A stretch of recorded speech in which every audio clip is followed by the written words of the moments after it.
All right, so I just got this.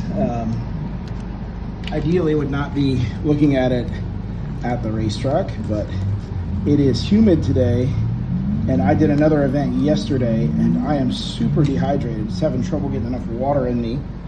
I'm sure that any of you other guys that are watching this probably track your cars and may sympathize with that.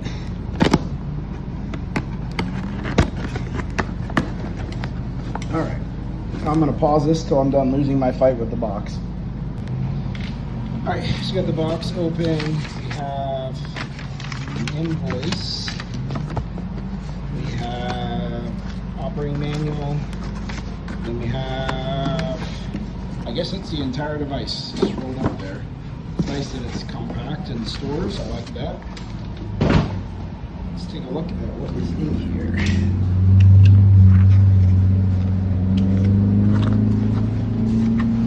Oh, it's really skinny, which is good because my seats are quite skinny in the car. So, and then this is your line that drops into your cooler, which I have a little soft cooler that does pretty good. I have a cooler full of ice. Let's see what's in here. I'm guessing this should be pumped and maybe, oh, this is probably where they store their battery. I'm not sure my giant battery will fit in there. I may have to swap to a smaller battery. And that's your pump unit, I guess. Cool. So the idea is it just recirculates, I believe. So this must have at least 2 lines in there. And then this looks like a screen. Maybe you can take that off and clean it. I'll read the manual and figure that out. Looks like these just undo. Yeah, and then that can drop down, put your cooler behind your seat. Okay, that's not nearly as deep as they sell a longer version and a shorter version, but the shorter version looked like it might be too short. So I think the way my seat is, this will end just short of my 5-foot harness, I hope. But I'm gonna try and hook this up and see how it works in the car.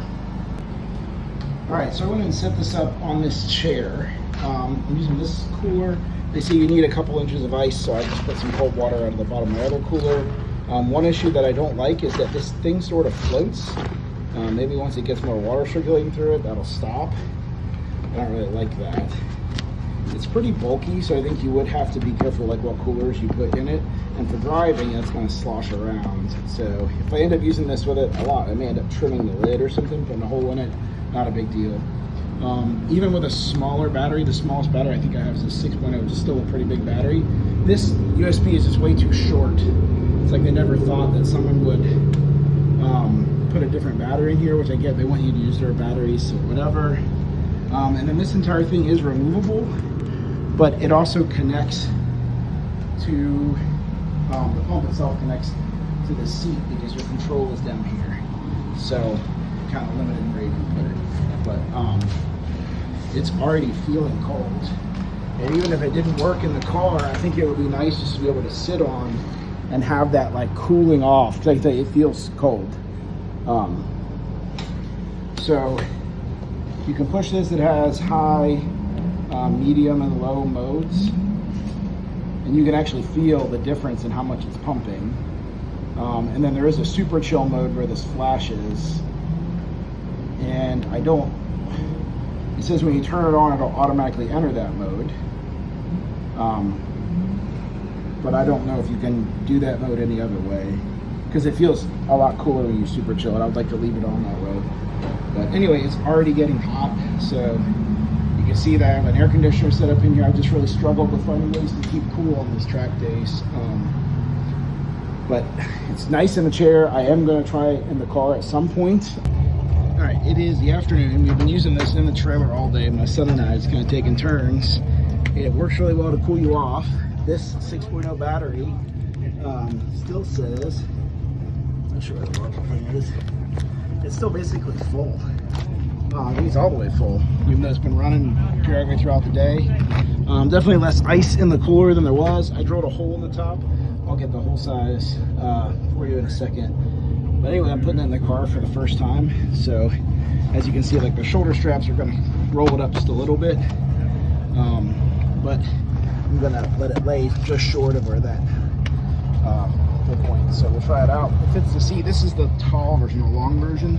So as you can see, if you went with any shorter one to get it to hang over the seat, you'd have to put it way up the seat.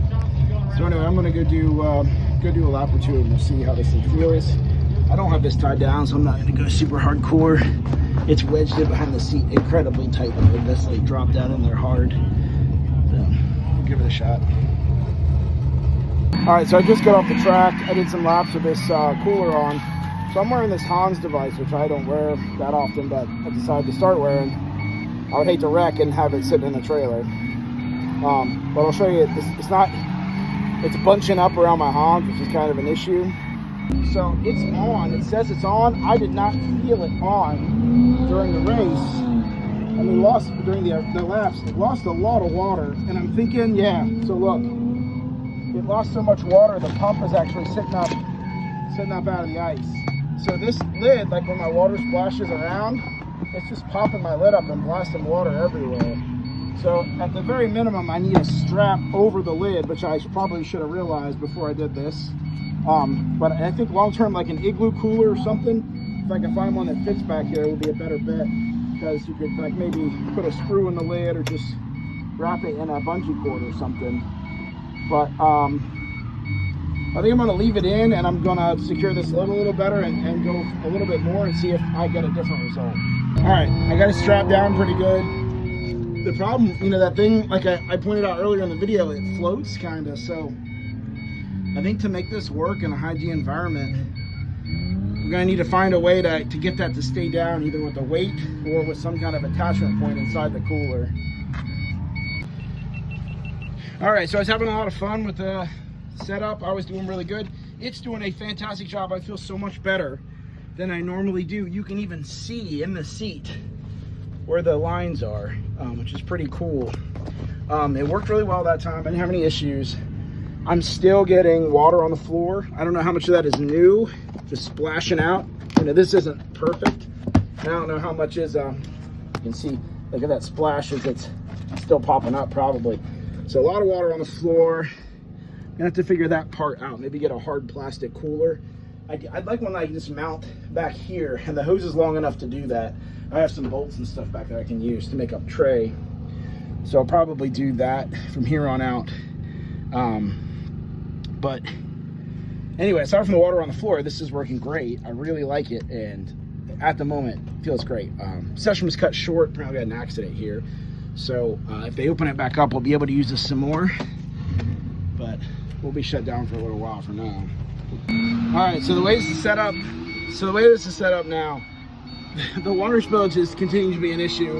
I think wrapping that a little bit has helped, but this thing's awesome. I just completely smoked this set of tires, and I feel fantastic. I'm not dying for a drink or water.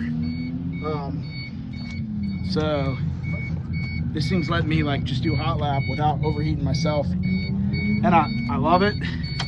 So definitely gonna make some adjustments with this, because it clearly doesn't need that big of a battery. It's run all day on this thing, and it's at full battery still. It's crazy. You can get one of the 1.5 amp ones, even if I can keep it in Milwaukee, or just get a bank for it. But anyway, love it. Just need to improve the cooler and the battery setup, but this is amazing. I love it.